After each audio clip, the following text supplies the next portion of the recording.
my fellow mobile gamers. In today's video we have our best beginners guide for Dawn of Dynasty. But before we get started, make sure you guys and girls are subscribed to the channel. It is super duper important, and it is an amazingly free way to help support the channel and help us grow so that we can make more amazing videos like this one today. And also please hit the thumbs up button as well to help support the channel. And if any of these tips helped you out in getting started, we have a variety of different things that we are going to be talking about today. Maybe a little bit of a longer video, so if you need to save this video for later and come back to it, I highly suggest you do that. I will have timestamps down below, so if there is a specific section that you want to check on, or if you need to come back to that section, you can do that. The topics that we will be covering in today's video are the War Maidens, city upgrades, resource efficiency, and finally war or combat. All right, so the first thing we are going to be talking about is the War Maiden. This is your heroes that lead your march. Now you can have a primary War Maiden and a secondary War Maiden. Now your primary War Maiden will dictate the squad size of your march. So if we click right here on the eye, you'll see, so the higher your War Maiden's level, the higher the march size will be. You will also get an increase in march size from your town hall. So if we look right here, base value town hall, right now mine is currently level 10. So I'm getting 24,000 troops from that. And then right here, because of my War Maiden's level, I'm getting an extra 17,000. Now, once you get a War Maiden to 3 stars and you use them as your primary, you can then bring a secondary War Maiden. However, if they do not have 3 stars, then you can only take 1 War Maiden. So let me show you an example. All right, so we are creating a squad right now. Now you'll see that we have Pan Fang right here. She is only a 1-star level 1. So if I select her as my primary War Maiden, you'll notice there is only one. There's just her. There is no secondary War Maiden. Now, if I go to someone that I have at 3 stars, for instance, we'll go over here to Zenji. Well, you'll now see that a secondary slot is opened up. So now we can take a secondary War Maiden. Now, when it comes to the primary War Maiden, their talent tree, whatever you have selected in here, as well as their skills, will benefit the entire march. Now, when it comes to your secondary War Maiden, however, the only thing that will affect the entire march is going to be their skills. So their talent tree will not affect the entire march if they are put as the secondary War Maiden in the army march. So for every War Maiden, no matter if they are legendary, epic, rare, uncommon, the first skill will always be their active skill. In order for this active skill to trigger, it will require a thing called rage. Now, rage is kind of like a mana. Once enough rage is generated, then the active skill will go off for your primary War Maiden first, and then the secondary War Maiden will then trigger its active skill. Now, the next skills that follow the active skill will be the passive skills. These do not require rage or anything specific in order to trigger. They're passive skills, so they're always going on. So if we take a look at this passive skill right here, it says increases damage against bandits and other neutral units by 10%. So when we go out and we're doing our PvE part of the game and attacking bandits out on the map, we will get that 10% increase in damage. And then the next skill is another passive, and then we have another passive, and then the last skill is an upgraded version of their active skill. So it's almost like an ultimate ability, if you want to think of it that way. In order to unlock this special ultimate version of their active skill, you will need to level up all of the other previous skills to max level. Now, every War Maiden's active skill is very strong, and it is highly recommended that you upgrade it to the maximum level, which is 5, before you start unlocking additional skills for that character. Now, the reason behind this is because if you go to upgraded skill, it will upgrade a skill based on how many skills are unlocked. We go over to this warden maiden right here that I only have her at 1 star, and she is level 6. The only skill that is unlocked currently is her active skill. So if I was to upgrade a skill, this would be the 100% guaranteed upgrade because there are no other skills that are unlocked. Now, if I was to get her to 2 stars or 3 stars before that first skill is at level 5, well, now when I go to upgrade her skill, it will decrease the chance to upgrade that ability. So now it'll go from a 100% chance to a 50% chance to a 33% chance, and then 25% chance. You want to have their active skills maxed out at 5 before you really start going to their passive abilities, because like I said before, the active skills are super strong when it comes to combat, not only against the bandits, but when you're doing PvP battles. You want to have a war maiden that has an active skill level 5. If yours is not at level 5 and you do battle with some other player that does have an active skill 5, you're going to get crushed. Also to note that legendary and epic war maidens are the only ones that can have that upgraded version of their active skill. Now, if we take a look at a war maiden that specializes in gathering, this is an instance where you may not have to upgrade their active skill all the way to 5. You may want to actually upgrade their second passive skill more if you're strictly just going to use them for gathering and nothing else. However, if you are on a resource tile, having their active skill maxed out can help you defend. Increases gathering speed for all resource types by a percentage. Right now I have it up to 14%, which is going to help out a tremendous amount because you're always going to be gathering from early game to late game. Gathering is a skill that will never go away. So when it comes to which type of war maidens you should invest in first and use your Art of War skill books to increase their level, I'm going to highly suggest first you should definitely focus on sweepers. The sweepers are the type that are good against the bandits and the neutral enemies out on the map. This is the PvE part of the game. You're always going to be attacking bandits. There's going to be special PvE events that come up. So that is something that you're going to be doing a lot early game. Garrison war maidens, because they will help you protect your city against some whale who just comes by and just wants to cause mayhem early on or just wants to attack people. And then gatherers. I would honestly put gatherers and sweepers are kind of tied for first, as who do you want to kind of do first, because gatherers are always going to be needed. The gatherer war maidens, then the sweepers, and then the garrison war maidens. All right, now it is time to talk about city building. The number one thing that I'm going to suggest is you try and power level your town hall as high as possible.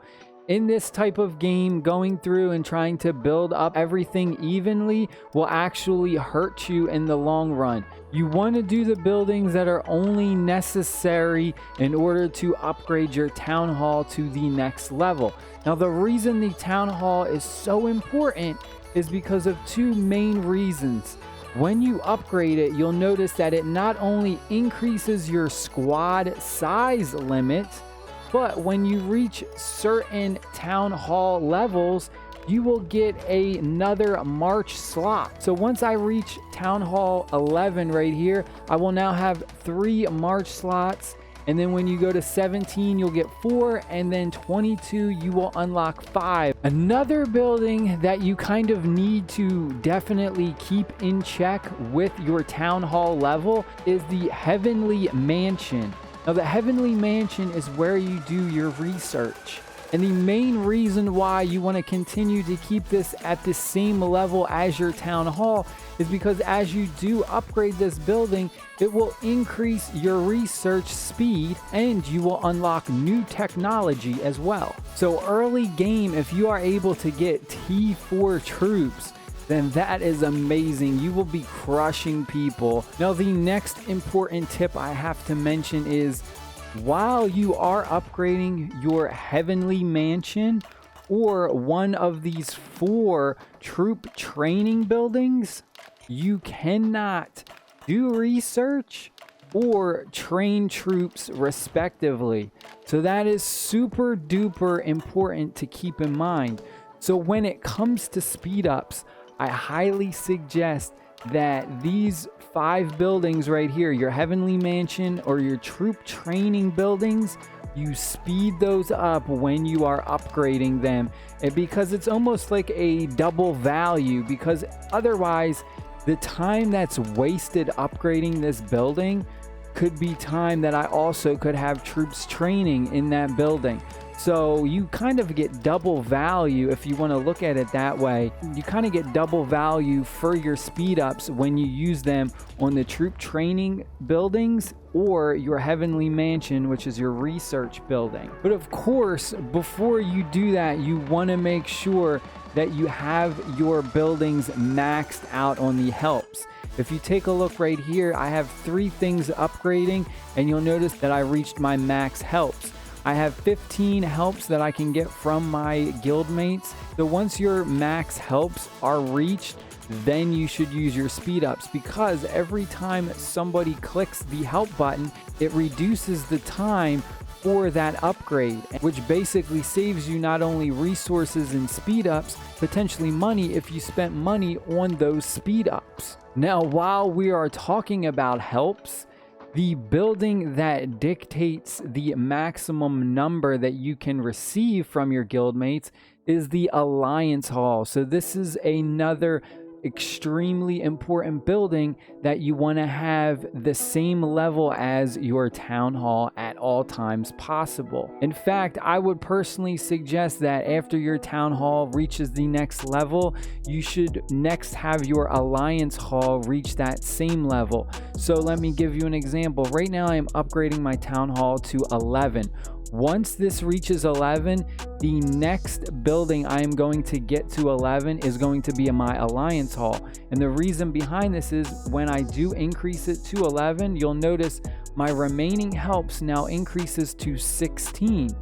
So now when I do any other building, I will now get 16 helps as opposed to 15 helps before. Again, reducing the amount of speed ups I will need to use on that upgrade. So this is where you will put your war maidens that will defend your city when you get attacked. Now the city hall is slightly different from if we were to send a march out, because you'll notice that whether our primary war maiden is 1 star or 2 stars or 3 stars, you can always have a secondary war maiden in your city wall. Now, if you happen to send one of the 2 war maidens that you have in your city hall out in a march, what the game will do is it will actually replace them with what it believes is your next best war maiden. So that is one thing to just keep in mind. Now, when those war maidens do return back to your city,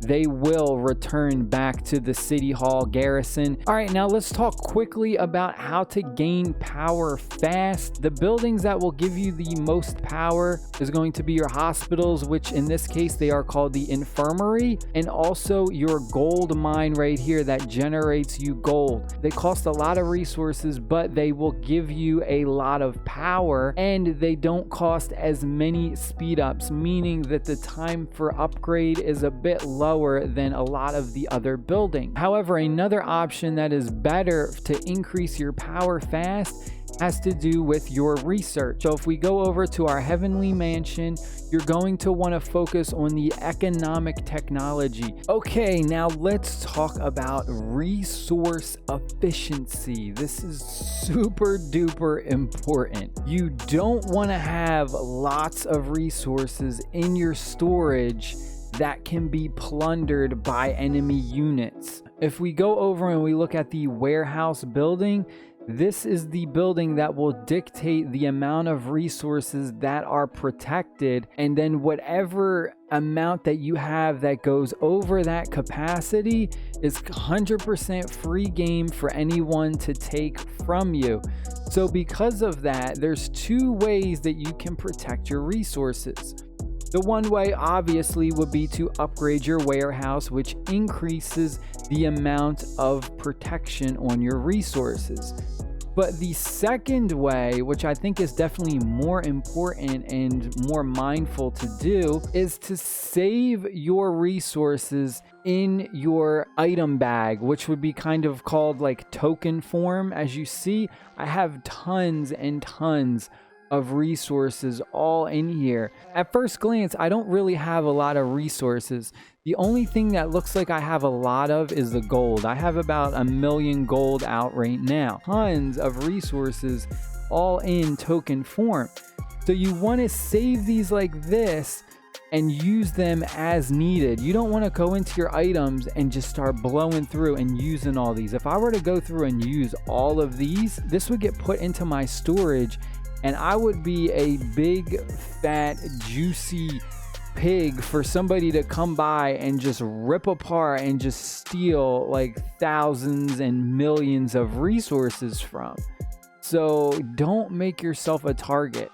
If you've got tons and tons of resources in your storage that can be looted, you're going to be public enemy number one, especially for whales. And they see all that potential loot that can be plundered from you. They're going to go ape crazy on you until they bleed you dry of all your resources. Now, one way to get resources into token form is by going over to the merchant. Here, I don't have the merchant around right now, but when the merchant does come by, you can actually trade your resources that you have in your storage for other resources. They will be put in token form. Now, when it comes to using your speed ups, you should be somewhat cautious about how you use them, but also at the same time, you don't want to hoard too many of them and kind of fall behind everyone else when it comes to progress. If you can, try and save speed ups for certain specific events. A big thing that you're going to notice about this game is you want to get a lot of value when you do things. Getting double value is how you progress faster and further from other people who don't do those things. The next thing we have to talk about is stamina. You want to make sure you spend your stamina potions properly. Once you run out, you need to ask yourself, is there a real reason for me to use my stamina potions? Just again, for a random time where you just want to attack bandits for no real reason, or because you just want to kind of participate in a random rally that's just has no real effect, then it's not worth it. You again want to look out for events that will give you extra value for using your stamina. And then it's basically the same thing when it comes to jade. Jade is your premium currency in this game. You need to treat it like that. Treat the jade as if it is real money. Now, I say that, and some people may treat money like it's nothing and throw it around and blow through it, depending on the type of person. But you need to make sure that you're using jade. Specifically, you definitely want to look out for events. Again, when there's events that say spend a certain amount of jade and you'll get extra rewards, that's the time when you want to go crazy and you want to spend a lot of the jade. Make sure you get that double benefit. You don't want to spend 5,000 jade on some random things and then 2 days later an event pops up where it's like, oh, if you spend jade, you will get extra experience, you will get extra art of war books for your war maidens, or you'll get stars to star them up. You know, because you could be potentially missing out on a lot of progress that way. Now, another thing that you can do is use your jade for VIP. Now, when you reach VIP 6, you will unlock the second builder, which is very important.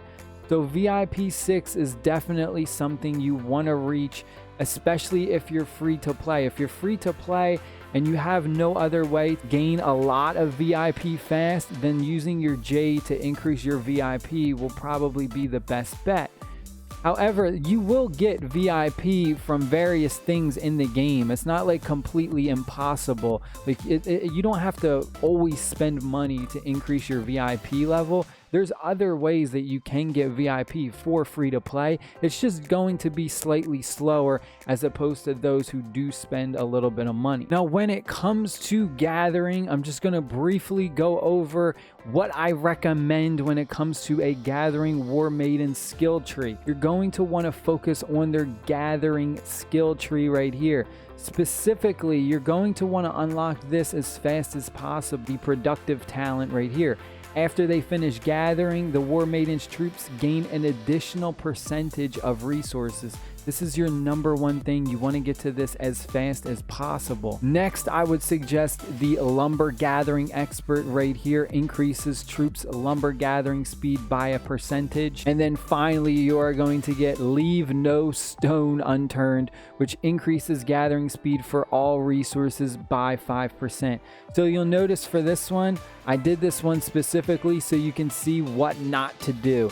Do not do what I did, how I kind of went more to this side than that side. If I had used all these points and went to this right side first and unlocked this first, benefiting a lot more as opposed to going this way. All right, my friends, now it is time for everyone's favorite topic of discussion, war, or engaging in battle. Now, the #1 reason for war early game is mostly going to be when guilds are trying to take over the territories, fighting for positioning and battling for cities that open up, like this city right here. You'll see the mountains, and then right here is a fort, and this fort will lead into the next section of the map.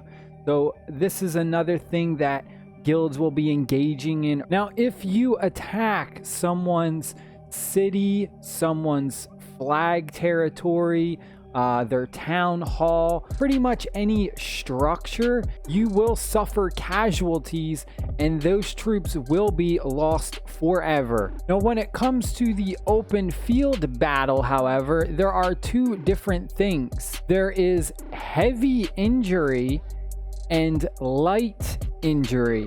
Now, the heavy injury or the heavily wounded units will go back to your town hall and they will be put in your hospital or your infirmary, and you will need to heal them up in order to use them again. Now, the light injury or the lightly injured units are only temporarily lost and they can be healed back up and still used out on the battlefield. Also to note that when that march does return back to your town, that any lightly injured troops will instantly recover and be ready to go again. Now, what I mean by open field battles is, if you'll see right here, I have a march. Now, anything that is engaged outside of a structure is considered an open battle. So I have this army right here and I can move them freely wherever I want. I can send them over here.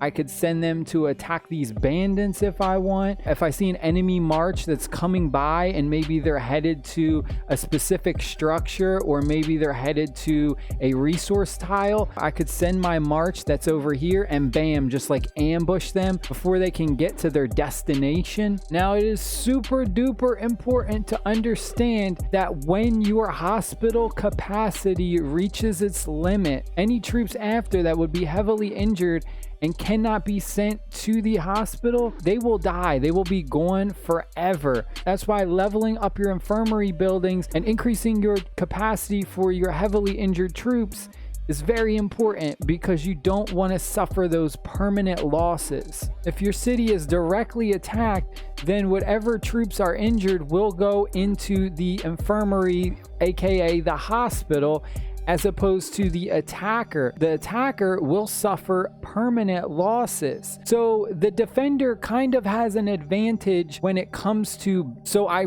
personally recommend open field battle as your best bet. That way you have the potential to not lose a lot of troops, because trust me, when your troops start filling up your infirmary, it can cost a lot of resources to keep healing them over and over again, especially when you get like T4, T5, when you get those higher tier troops.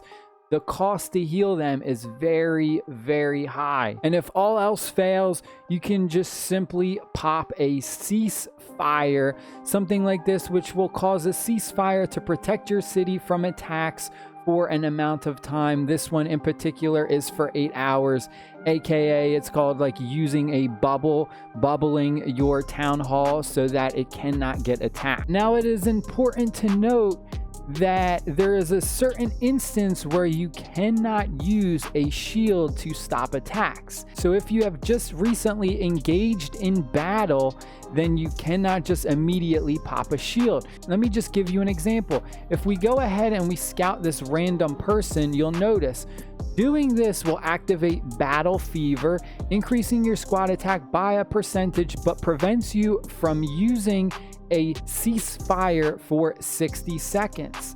So this is very important to understand. This applies to even when you're scouting.